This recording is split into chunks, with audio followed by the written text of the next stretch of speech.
Bienvenidos un día más a misderechos.club, el podcast en el que hablamos sobre los derechos que tienen las personas enfermas o lesionadas, presentado por mí, que soy Jorge Campañ, abogado.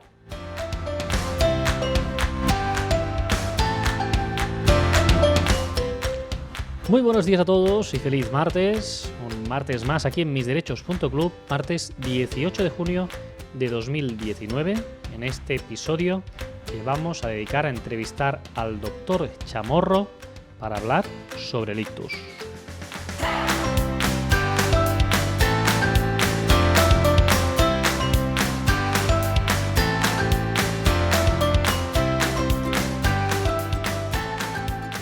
Pero antes de entrar a la entrevista con el doctor Chamorro, ya sabéis que, como siempre, os pedimos que si no lo habéis hecho aún, que os suscribáis a nuestra página web, que es totalmente gratuito. Si entráis en misderechos.club, ahí tenéis un nombre, pues una cajetín de suscripción en el que podéis introducir vuestro nombre y vuestro correo electrónico, y que en base a ello pues recibiréis los correos de los episodios que vayamos publicando.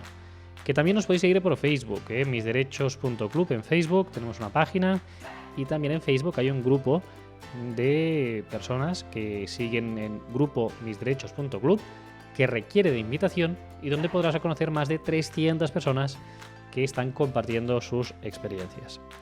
Igualmente también, ya sabéis, nos podéis seguir en YouTube, este podcast, además de escucharlo en la plataforma de iTunes y de iVoox, lo puedes seguir también a través de YouTube, y verás, pues aparte del podcast en sonido, pues verás cómo estamos grabando este podcast en el momento que lo hicimos.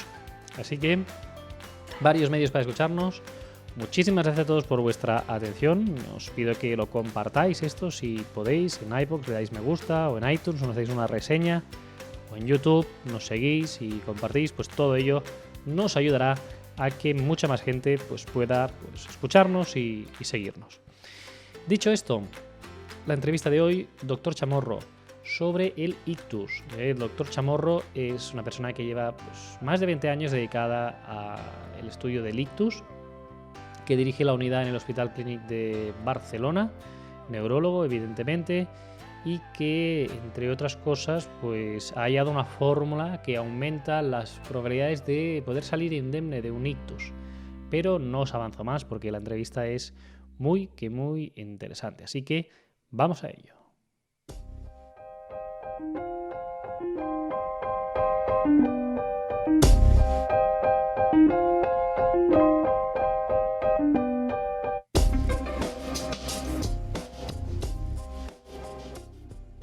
Esta mañana tenemos el placer de contar en misderechos.club con el doctor Chamorro. ¿Qué tal? Buenos días. Buenos días. El doctor Chamorro es neurólogo y dirige la unidad de ictus del Hospital Clínic de Barcelona, que ahora hablaremos sobre ello, y es reconocido, entre otras cosas, por haber hallado una fórmula que aumenta las probabilidades de salir indemne del ictus. Además, es profesor titular de la neurología en la Universidad de Barcelona y, entre otras, pues ha publicado más de 230 publicaciones en revistas científicas. Y hoy lo tenemos aquí para hablar sobre el ictus. En concreto, vamos a empezar, como siempre, con la pregunta que es necesaria, para que nos explique qué es el ictus. Bueno, los ictus, más que el ictus, los ictus, diría yo, es un conjunto de enfermedades muy diversas que todas tienen en común una base, y es que lo que las ocasiona es una alteración de la irrigación, del riego sanguíneo en alguna zona determinada del cerebro. Esto englobaría la característica principal y fundamental de lo que son los ictus. ¿Cuál es la causa de estos ictus? Es decir, esta falta de irrigación, ¿a qué es debida? Bueno, la causa que puede dar un ictus son centenares. Son centenares. De hecho, en los libros de medicina interna yo siempre hago este comentario un poco jocoso con los estudiantes cuando explico los ictus en clase, y es que si cogemos el Farreras, que es el tratado de medicina interna más veterano y probablemente más consistente que tenemos en español, pues yo siempre les digo, coger el Farreras, los dos volúmenes, lanzar al aire una página, poner el dedo, ¿qué enfermedad es esa? Pues esa enfermedad es probable que en algún momento pueda también dar un ictus. Es una manera de dar un ejemplo de que los ictus obedecen a muchísimas causas diferentes que llevan a la oclusión de una arteria, que se tape una arteria o que lleve a que se rompa una arteria por diversos mecanismos. Por lo tanto, hay causas por enfermedades en la sangre, hay causas por enfermedades en el corazón, hay causas por enfermedades en las propias arterias, hay algunos errores congénitos del metabolismo, hay alteraciones genéticas, hay un puzpurri de causas múltiples que si se dan además una serie de factores de riesgo que luego comentaremos probablemente, pues entonces la combinación es letal y conduce a que se produzcan los síntomas de que el cerebro al que no le llega la sangre pues comienza rapidísimamente a protestar. Y entonces, ¿cuál es la prevalencia de esta enfermedad en España o en el mundo occidental? Bueno, el ictus es una epidemia. Los datos que tenemos es que lo va a ser aún más, porque el envejecimiento progresivo de la población nos lleva a hacer unas estimaciones que, a pesar de que los profesionales cada vez somos más eficientes a la hora de combatir la enfermedad, a pesar de la población es cada vez más culta médicamente y tiene una reacción más adecuada cuando tiene los primeros síntomas de un ictus y acude a un hospital, a pesar de que estamos disminuyendo las consecuencias singulares de un ictus, las cifras continúan creciendo por esto que comento de una población que va envejeciendo y va envejeciendo. Las cifras son estratosféricas. Hay 17 millones de personas en el mundo con un ictus. Esto nos llena a no sé cuántos países europeos, todos con personas ictadas. Es la primera causa de muerte en mujeres. Es la tercera causa de muerte en varones. La incidencia está disminuyendo en los países desarrollados, está disminuyendo, pero la cifra de disminución de esta incidencia se está compensando por un incremento igual de relevante en los países en desarrollo, con lo cual las cifras globales con las que nos encontramos son de un crecimiento progresivo de la enfermedad porque los países en desarrollo crecen más en población que los países desarrollados. Claro. Con lo cual las cifras finales que tenemos, pues estamos aquí en los 17 millones de casos prevalentes en un año. Estamos hablando de 5 millones de muertes al año causadas solamente por el ictus. En España en concreto estamos hablando de unos 100-120 casos nuevos de ictus al año solamente en España. Son muchísimos, sin duda. Y en relación a los factores de riesgo que apuntabas antes, ya hemos visto que las enfermedades pueden ser muchas, las que puedan llegar a ocasionar o causar un ictus, pero factores de riesgo, es decir, qué cosas pues podemos conocer para también evitar, ¿no? E intentar no sumar más factores de riesgo. Bueno, aquí tengo que dar buenas noticias, porque los principales factores de riesgo que conducen a tener esta epidemia planetaria son factores de riesgo modificables en su mayoría, son corregibles. Yo ahora sería un mal agorero si viniera a decir cuáles son los factores de riesgo con los que no pudiéramos hacer nada. Algunos de ellos es así, no podemos hacer nada con nuestro sexo, no podemos determinar ser hombres o mujeres o el riesgo que eso conlleva. Los hombres en general tienen un poquito más de riesgo de ictus que las mujeres, salvo las mujeres ya muy mayores. Las mujeres a partir de los 80 años tienen más riesgo de ictus que los varones.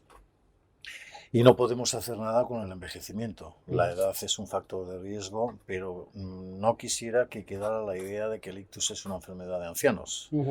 El ictus es una enfermedad de todas las edades, desde la edad pediátrica, la edad infantil, la edad adolescente, la edad juvenil, el adulto y el adulto mayor y el anciano. A partir de los 65 años de edad, evidentemente, la incidencia es mucho más relevante.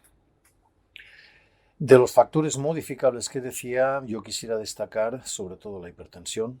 La hipertensión arterial nos lleva a un incremento de la incidencia de ictus y esto lo podemos identificar pronto, lo podemos corregir y modificar. El tabaquismo es un factor de riesgo claramente asociado con el ictus. Las alteraciones del metabolismo del azúcar, la diabetes, es una enfermedad que incrementa la incidencia de ictus. La alteración de los colesterol, en concreto, tanto que suba el colesterol malo y al tanto que baje el colesterol bueno, son factores claramente identificados con el riesgo de tener un ictus. Y malos estilos de vida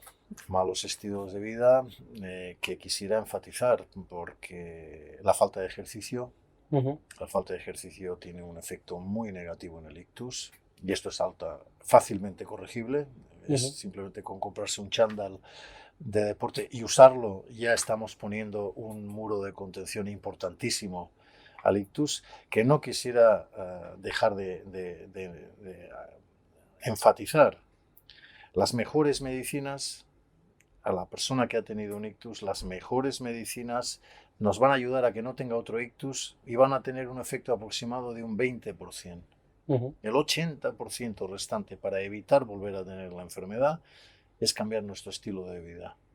Hacer ejercicio, tener el peso que nos corresponde, hacer una dieta rica, hacer una dieta mediterránea, no hay que inventar nada en este país, hay que usar la dieta mediterránea y no dejarnos influenciar por las modas anglosajonas. Tenemos que comer mediterráneo, no tenemos que fumar, tenemos que beber con moderación, no tenemos por qué dejar de beber un poquito de vino, un poquito de cerveza, no tenemos por qué dejar de hacerlo, pero lo que no podemos hacer es hacerlo en exceso y evitar los tóxicos, evitar las drogas, que sobre todo en las poblaciones, en las edades más jóvenes, la banda de personas entre los 15 y los 40 años, es donde no es inusual que nos encontremos ictus que los ha desencadenado algún tipo de droga como la cocaína, la heroína, por supuesto, que incrementan claramente la posibilidad de hacer un ictus. Muy bien, esto en cuanto a los factores de riesgo y a una vida más saludable que depende de nosotros, ¿no? Como bien decías. Y en relación a los síntomas, ¿una persona es capaz de saber o de poder percibir de que a lo mejor está teniendo un ictus? En la mayoría de los casos, en la mayoría de los casos. El cerebro eso lo sabe hasta quien no lo sabe. No sabe que lo sabe, es enormemente complejo. Es un órgano que nos está permitiendo tener esta entrevista. Por lo tanto, los síntomas que puede dar un cerebro son tan ricos como la capacidad que tiene el cerebro de hacer sus funciones. Por lo tanto, si eso se altera, eso va a dar síntomas. Claro, a la gente no le puedes decir, oiga, mire, si usted está en el cine y de repente no entiende bien la película, en fin, tenemos que dar mensajes un poquito más fácilmente comprensibles, ¿no? Entonces, estos síntomas, los más habituales y los que el paciente reconoce con más facilidad, con independencia de su nivel cultural, es la pérdida de fuerza brusca en una parte del cuerpo, que puede ser la mitad de un lado del cuerpo, puede ser un trozo, solamente un brazo, la pérdida de fuerza en una mano, la pérdida de fuerza en una pierna. El hecho de que sea solamente un lado nos tiene que preocupar más frente a la posibilidad de que se trate de un ictus. Lo mismo que digo la pérdida de fuerza, la pérdida de sensibilidad o el acorchamiento, esa sensación que tenemos en la boca cuando nos vamos al dentista y nos pone el anestésico. Si esta sensación nos aparece espontánea y bruscamente en una parte de nuestro cuerpo, al tanto que podríamos estar teniendo los inicios clínicos de un ictus. La alteración del lenguaje, tal como estamos hablando, ahora mismo, si yo ahora, por ejemplo, me pusiera a decir palabras incomprensibles, o si yo ahora estoy hablando aproximadamente unas 40 palabras por minuto, si de repente mi frecuencia de palabras fuera de 3 palabras por minuto, me costara sacar a rastras las palabras, o que me están hablando y no entiendo qué me están diciendo. De repente el señor con el que estoy manteniendo una conversación, de repente me empieza a hablar en un idioma extraño. Esto se llama una afasia, es una alteración del lenguaje, que una de las causas más frecuentes que lo produzca sea un ictus.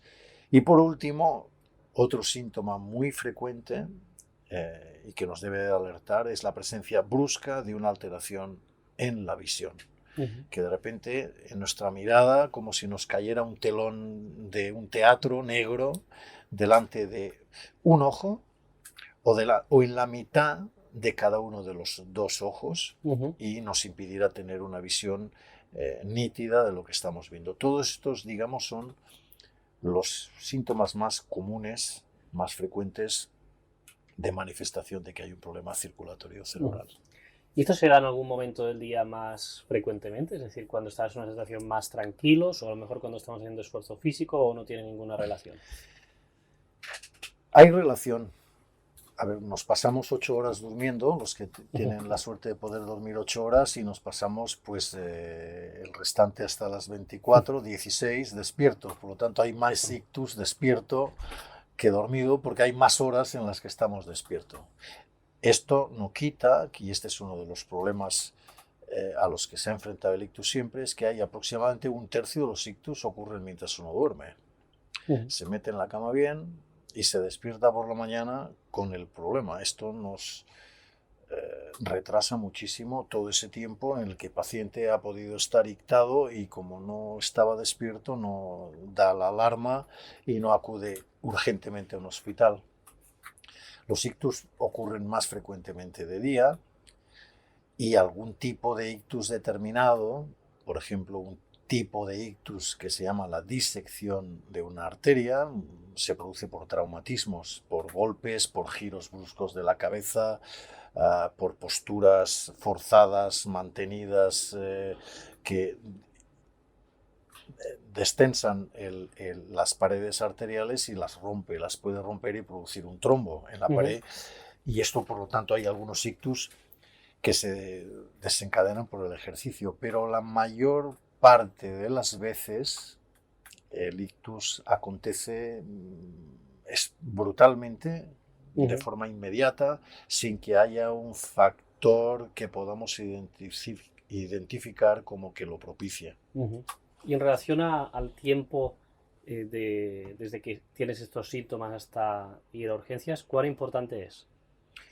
Es fundamental acudir al hospital con la mayor velocidad posible, si tenemos en cuenta que cada minuto que no circula la sangre por el cerebro perdemos 2 millones de neuronas. Por lo tanto, cualquier minuto de demora nos está implicando 2 millones de neuronas. Es muy importante acudir a un centro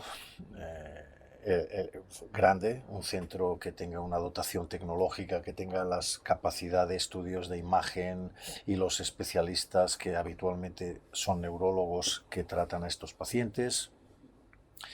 Y es más eficiente llamar al servicio de emergencias médicas que ir por tu propio pie al hospital o por tus propios medios al hospital, porque el hacerlo a través del servicio de emergencias te permite activar un sistema que está vigente en toda España, que es el código ictus, con el cual el servicio de emergencias que sospecha que esa llamada corresponde a un paciente que está en su casa sufriendo un ictus, lo que va a hacer va a ser activar al hospital antes de la llegada de la ambulancia, con lo cual el equipo médico que tiene que intervenir está ya preparado y el paciente no se queda enredado en la maraña administrativa que tiene un hospital en el servicio de urgencias. Y en relación a los tratamientos, ¿qué tratamientos se están utilizando en la actualidad o que sean novedosos para la mejora de de salvar la vida de esa persona, y que entiendo que es lo prioritario, y luego que tenga las menores secuelas posibles derivadas de ese episodio de ictus. Los tratamientos del ictus los dividimos en dos grandes bloques, ¿no? Uno de ellos que es el tratamiento del ictus que está en su fase aguda, el tratamiento del paciente que en ese momento está sufriendo un ictus, y después tenemos todo una aproximación a cómo hacemos lo que se llama la prevención secundaria, cómo evitamos que este paciente que ha tenido un ictus no vuelva a tener otro ictus. Entonces son tratamientos de prevención secundaria. Y en ambos bloques han habido contribuciones importantes en estos años. En el tratamiento agudo del ictus, el fármaco único que está aceptado es el trombolítico, un fármaco que lo que hace es lisar, romper, disolver los trombos que están impidiendo el paso de la sangre a una zona concreta del cerebro. Estos fármacos han supuesto una mejora muy importante en la disminución de la posibilidad de que tengan secuelas nuestros pacientes, pero estos fármacos tienen muchas limitaciones, tienen contraindicaciones, hay enfermos a los que no se les puede dar porque tienen un excesivo riesgo de que nos puedan hacer una hemorragia. Estos fármacos tienen una ventana de tiempo de administración que se estima en las 4 horas y media, aunque podemos utilizar técnicas de imagen que pueden alargar en pacientes individuales la administración del fármaco a tiempos más tardíos. Pero el problema principal que tiene estos fármacos es que si el trombo que ocluye la arteria es un trombo muy extenso, porque está ocluyendo una arteria muy importante, en un mapa de carreteras está ocluyendo una autopista principal en su nacimiento, la capacidad que tiene este fármaco que se administra por la vena de llegar a la arteria a concentración suficiente para romper el trombo comienza a ser muy escasa. A veces llega a ser tan baja como de un 10% la probabilidad de que lo haga. La buena noticia es que en los últimos 5 años hemos realizado una serie de estudios en el mundo con lo que se llama la trombectomía mecánica. Son dispositivos cada vez más ingeniosos, cada vez más mejor adaptados a la circulación cerebral, en los que introduciendo una serie de estos dispositivos por la ingle del paciente somos capaces de navegar por sus arterias y llegar hasta el trombo, y con dispositivos muy ingeniosos, muchos de ellos, somos capaces de obtener el trombo, pescar el trombo y extraerlo de la circulación, y esto ha supuesto una revolución en el tratamiento de los pacientes, que les disminuye de una forma brutal. ¿Y para que se entienda que sea como unas grapas que lo cogen y lo retiran por la misma ingle o lo disuelven? Hay diversos sistemas, hay aspiradores, hay un sistema que es pura aspiración, en otros casos es una malla envolvente como si fuera un cazamariposas que coge el trombo y lo extrae, en otras ocasiones se empotra a la pared el trombo que está ocluyendo la pared, o se fragmenta y hay un paraguas protector que está impidiendo que los fragmentos lleguen arriba del cerebro, y entonces por sistemas de succión extraemos los trombos al exterior. Es decir, que hay diferentes dispositivos de diferentes marcas y diferentes diseñadores que nos permiten tener en estos momentos la capacidad de desobstruir las autopistas hasta en el 80% de las ocasiones. Que son muchísimas. Que es muchísimo. Y aquellas que no se puede, es decir, aquel otro 20%, ¿qué opciones hay una vez se llega con este? Bueno, aquí ya nos metemos en terrenos no explorados, terrenos no acotados, no hay jurisprudencia. Aquí lo que hay es investigación y ciencia. Lo primero, y esta es una mala noticia, es que el 50% de los pacientes que reciben estos tratamientos mecánicos, que son el último avance tecnológico, el 50% de los pacientes a los 3 meses tiene secuelas importantes. O le demos la vuelta, solamente el 50% está totalmente bien. Y antes he dicho que el 80% de las veces desatascamos la autopista. Volvemos a permitir la circulación de coches por la autopista. ¿Qué está pasando entonces? Son varios los mecanismos que nos explican esta disociación entre abrir bien la autopista y que sigan habiendo atascos. ¿Por qué se están produciendo los atascos? Pues resulta que sabemos ahora que se producen atascos en las salidas periféricas de la autopista, en muchas terminales independientes de las autopistas, lo que llamamos en la microcirculación. Hemos abierto la autopista, pero las carreteras que tienen que dar acogida a los coches que salen de la autopista siguen atascadas, con lo cual el resultado final es que a pesar de la apertura de la autopista, el tránsito no es fluido. Y hemos hecho grandes avances en conocer los mecanismos que atascan a los coches en las salidas de las autopistas, en la microcirculación. Y una de las causas principales es una molécula que se llama peroxinitrito, tiene un nombre muy feo, es un radical libre, es una sustancia que se la pueden imaginar perfectamente bien saliendo por el tubo de escape de su coche de 10 años, es un producto de enorme toxicidad que se está produciendo precisamente en las capilares, en las arteriolas más pequeñas del cerebro, que las cierra.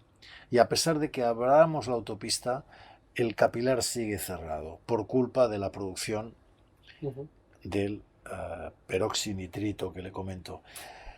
La buena noticia es que aquí en el Hospital Clínico de Barcelona hemos identificado que el ácido úrico es una molécula que es un barredor extraordinariamente potente de ese agente tóxico, del peroxinitrito, que puede eliminar el peroxinitrito que está cerrando el capilar y permitir, por tanto, que se abra. Y de hecho hemos hecho un estudio ya preliminar que está publicado y de acceso para todos nuestros colegas de la profesión, en los que pueden ver que los pacientes que les administramos estos dispositivos mecánicos que antes mencionaba y les abríamos la autopista, si además les dábamos el ácido úrico, tenían un 60% de probabilidades de estar totalmente independientes a los 3 meses, frente al solo el 40% de los pacientes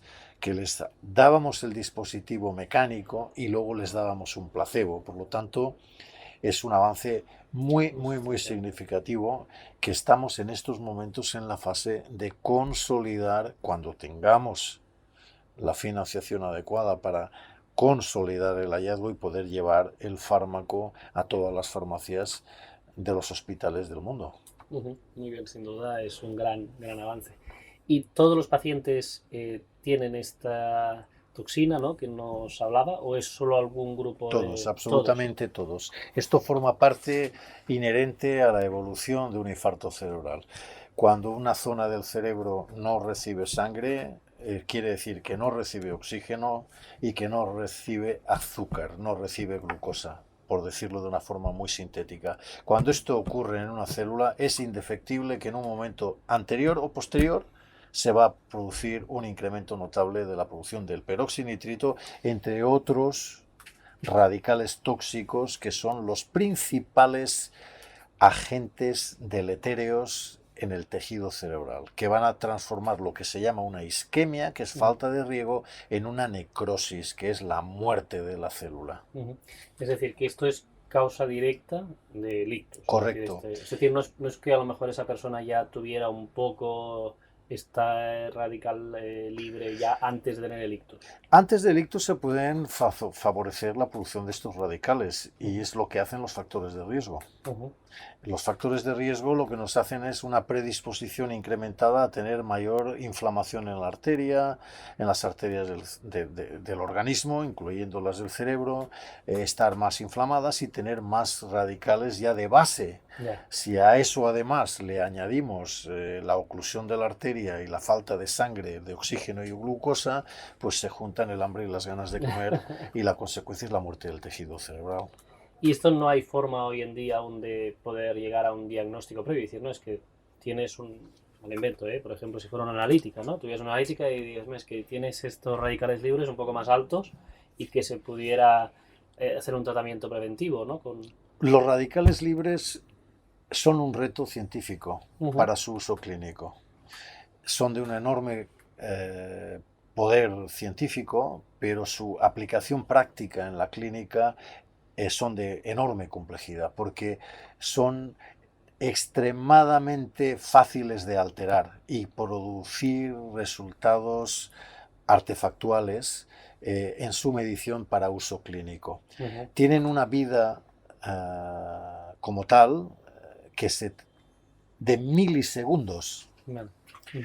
Y rápidamente, precisamente por su promiscuidad, es decir, la manera que tienen de hacer daño a estas sustancias es que producen el beso de la muerte. Se producen y viven escasos milisegundos, fracciones milésimas de un segundo, porque inmediatamente lo que hacen es pegarse a las estructuras de nuestro organismo más próximas, ya sea una grasa, ya sea un azúcar, ya sea una proteína, y la destruye. Entonces, si yo quiero medir el producto, ya no me lo encuentro. Claro. Porque ya se ha fundido con otra molécula y se ha transformado en otra molécula. Entonces yo la única manera que tengo de cuantificarlo es midiendo sus consecuencias.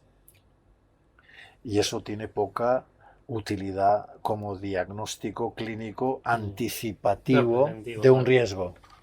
No, y entonces también tiene que ser muy local, ¿no? Porque entiendo que si es tan rápido esto, el ácido úrico que tiene que estar al lado, ¿no? Y no Correcto. puede ser una pastilla, me lo invento y que ya llegará, ¿no? Correcto. Bueno, esta observación, este fármaco lo hemos podido producir a base de una observación previa, que era observar que los pacientes cuando llegaban al hospital y les medíamos en sangre los niveles de ácido úrico, pudimos observar que había una relación inversa entre cuánto ácido úrico tenían en la puerta de urgencias con la posibilidad de quedarse después con secuelas permanentes. Claro. Cuanto mayor era el ácido úrico en la sangre en el momento de tener el ictus, mayor era la probabilidad de protegerse de las consecuencias frente al daño cerebral. Y esto nos hizo ver que estudiar la molécula y decir, bueno, ¿esto qué está pasando aquí? ¿Esto qué es lo que está haciendo? Administrar ácido úrico a modelos animales con ictus, producir ictus en ratas y darles o no darles el producto y observar una reducción de un 80% del tamaño de la lesión que les producíamos a las ratas, y de ahí ya dar el salto a los 2 ensayos clínicos que ya hemos hecho, a la espera de poder realizar el tercer ensayo clínico una vez que tengamos la financiación adecuada. Muy bien, sin duda interesantísimo. Vamos a la segunda parte, que nos hablaba el doctor, ¿no? De esta fase más aguda. Esta segunda parte de tratamiento, aquella que tiene que, ¿no?, prevenir que vuelva a ocurrir un nuevo episodio que nos decía. ¿Cuáles son los tratamientos en estos casos? Bueno, el primero lo he dicho un poquito antes y más importante es el estilo de vida. Cambiar el estilo de vida. La gente se tiene que quitar de la cabeza de que la salud viene en forma de pastilla. Las pastillas, si están bien prescritas, contribuyen a nuestra salud, pero no tanto como nuestro estilo de vida. Llevar una vida activa, hacer ejercicio diario, cuidar nuestro peso, intentar mantenernos al máximo en el peso que nos corresponde a nuestra masa corporal, a nuestra altura y a nuestra edad. El tener una dieta rica en verduras, una dieta rica en pescado, en fruta, de forma diaria. El no tener hábitos tóxicos como el tabaco o el exceso de consumo de alcohol, ese conjunto es lo más importante que podemos hacer para prevenir tener un nuevo ictus. Y luego vienen las pastillas, y las pastillas las podemos dividir en dos grandes bloques. Las pastillas que damos a los enfermos en los que el ictus hemos podido identificar que la causa está en la arteria, la parte de la circulación que nos lleva la sangre oxigenada al cerebro. Si hemos identificado una enfermedad en una arteria, por ejemplo, una placa de grasa, una placa de ateroma, que es lo que define a la arteriosclerosis, epidemia del siglo XXI. Aquí los tratamientos son un grupo de fármacos que se llaman antiagregantes plaquetarios, que lo que hacen, y el ejemplo paradigmático y el mejor de los antiagregantes plaquetarios, por su relación entre lo que nos cuesta a todos y los beneficios que genera, es la aspirina, sin lugar a dudas. Este es el mejor de ellos. Los antiagregantes plaquetarios lo que hacen es que las plaquetas, que son las células que tenemos en la sangre y que son las que intervienen en que cuando nos hacemos una herida nos deje de sangrar, eso es gracias a que las plaquetas forman agregados y tapan la fractura que hemos tenido en el punto de sangrado. Bueno, pues si damos fármacos que inhiben a esas plaquetas, hemos visto que podemos disminuir el riesgo de que un paciente que ha tenido un ictus y el neurólogo ha identificado una causa arterial vuelva a tener otro ictus. Y el segundo gran bloque de enfermedades yo la situaría en el corazón. Enfermedades cardíacas, ya sean en las válvulas del corazón o ya sea en el ritmo del corazón, lo que medimos cuando nos tomamos el pulso. Si detectamos una arritmia, una alteración en el ritmo del corazón, y la más preocupante para lo que estamos hablando y la más frecuente dentro de lo que estamos hablando es lo que se llama la fibrilación auricular. Si un paciente tiene esta alteración del ritmo o tiene una alteración significativa de las válvulas del corazón, aquí lo que tenemos que dar es una serie de fármacos que se llaman anticoagulantes, porque los antiagregantes plaquetarios que comentaba anteriormente son mucho menos eficaces. Y en estos anticoagulantes, el clásico, el estándar, el de uso más frecuente porque tiene una relación de coste-beneficio más favorable, es el famoso Sintrom. El acenocumarol es el principio químico, aunque en los últimos años han aparecido nuevos fármacos anticoagulantes que el especialista debe determinar el paciente específico que sí que es subsidiario de que se beneficie de administrarle esos nuevos anticoagulantes en lugar del clásico Sintrom. Sí, más que nada por el seguimiento, ¿no? Que es un poco más pesado, ¿no? El Sintrom que a lo mejor otro. Bueno, el Sintrom tiene unos gastos también importantes. unos gastos de los que tenemos que ser cada vez todos más responsables o más conocedores. En Cataluña el año pasado se produjo un incremento solamente de un 5% en la relación de uso de nuevos anticoagulantes respecto al Sintrom. Un 5% más solo. Eso se tradujo en más de 30 millones de euros a la factura sanitaria de la Generalitat. Solamente por un incremento del 5%. Si queremos hacer un incremento de cambiar los nuevos anticoagulantes por el antiguo anticoagulante, sí, ciertamente tendremos una serie de pacientes, todos ellos mucho más cómodos, sin hacer controles periódicos del fármaco, pero el país en bancarrota. No, está claro. Es imposible pagar esa factura. Por lo tanto, todos debemos de ser responsables de contribuir a identificar de forma adecuada el paciente en que realmente es un candidato real a recibir el fármaco nuevo que le va a evitar interacciones con otros fármacos, que es uno de los problemas que tiene el Sintrom, que le va a evitar tener que hacer los controles periódicos. Pero a eso también querría hacer un comentario. El control del Sintrom es una oportunidad de oro para tener contacto con tu médico también. No, por supuesto. Y refrescar conceptos. Y volver a hablar de lo importante de que es tu estilo de vida. Y volver a estar expuesto a mensajes que van a proteger a largo plazo tu salud. No, la vocación del paciente.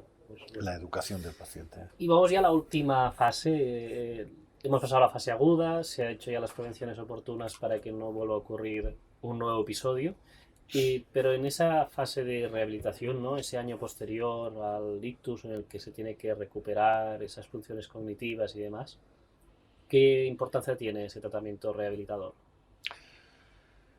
La tiene. Me va a costar ponerle unas cifras tan precisas como las que tenemos en la fase aguda o en la prevención secundaria, en las que los estudios han estado caracterizados por una exigencia metodológica y por un rigor de investigación más elevados.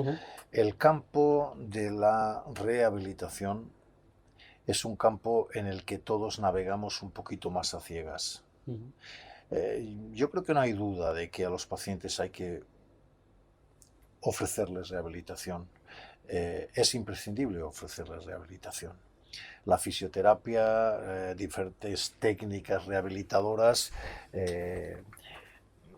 contribuyen. Lo que no sabría decir es exactamente cuantificar en qué medida lo hacen, porque los estudios habitualmente son pequeños, o un estudio no replica con exactitud lo obtenido en otro estudio, donde la intensidad de la rehabilitación administrada no es bien replicada en otros estudios. Por lo tanto, es difícil establecer una receta, una prescripción matemática de el nivel de rehabilitación que un paciente debe de recibir. Entonces, parte me imagino, perdón, porque cada caso es un mundo, ¿no? A nivel de la afectación funcional que pueda aquí tener. estamos. Todos entendemos que hay zonas que son mucho más elocuentes que otras del cerebro. Si hacemos un símil, si explota una bombona de butano en el centro de la Plaza de Cataluña a las 12 de la mañana de un domingo, probablemente genere muchísimos más daños que si esa bombona de butano explota en un polígono industrial a las 4 de la mañana en las afueras de la ciudad. Es muy probable que cause más heridos o muertos en el primer escenario. Hay zonas de nuestro cerebro que son puntos enclaves en los que las fibras están muy empaquetadas y en una área de espacio muy pequeño están pasando vías que son responsables de la función de zonas extensas de nuestro cuerpo. Lógicamente eso nos genera consecuencias mucho más graves. En este campo de la rehabilitación, lo que sí que se está produciendo es el desembarco de las nuevas tecnologías, con resultados esperanzadores. La realidad virtual, las técnicas por ordenador, la rehabilitación por ordenador, estamos viendo que tienen un enorme potencial de poder rehabilitar al paciente, y esto además nos puede solucionar en alguna medida también lo que es la propia logística de la rehabilitación. Ya no es necesariamente que tengas que ir a un centro físicamente reconocible con una entrada en la que te pases horas rehabilitando allí, sino que en tu casa, con una conexión a internet, vas a poder hacer tus ejercicios de rehabilitación delante de la pantalla de un ordenador. Creo que sobre este campo vamos a oír más y más en estos años en los que estamos metidos. Muy bien, y ya para acabar, para no robarle más tiempo al doctor, siempre preguntamos, y también con la condición del doctor, que nos expliquéis qué es lo que se espera en un futuro inmediato para mejorar la calidad de vida de los pacientes de ictus, y sobre todo pensando en ese 20%, ¿no?, de pacientes que hablábamos antes, que a lo mejor pues no hay una solución a día de hoy. Bueno, en este caso yo lo tengo muy claro, y es a lo que lo tengo tan claro como que llevo 18 años de mi vida dedicado casi monográficamente a ello, y es llevar el ácido úrico a todas las farmacias del mundo. Yo creo que tenemos a nuestro abasto un fármaco muy sencillo, un fármaco sencillo de producir, sencillo de administrar y que en los datos preclínicos y en los datos clínicos que hemos hecho hasta la actualidad tienen una repercusión trascendental en la evolución del infarto cerebral. Por lo tanto, mi meta personal es esta, terminar el trabajo hecho desde los hace 18 años y poder consolidarlo y llevarlo al mercado. Más cosas que van a pasar. Vamos a mejorar los dispositivos que introducimos en las arterias y cada vez van a ser más eficaces para abrir esas arterias. Y luego otro objetivo fundamental es la distribución de estos dispositivos. Si yo miro el mapa de España, en estos momentos identifico zonas vacías, la España vacía que se comenta ahora en los periódicos tanto.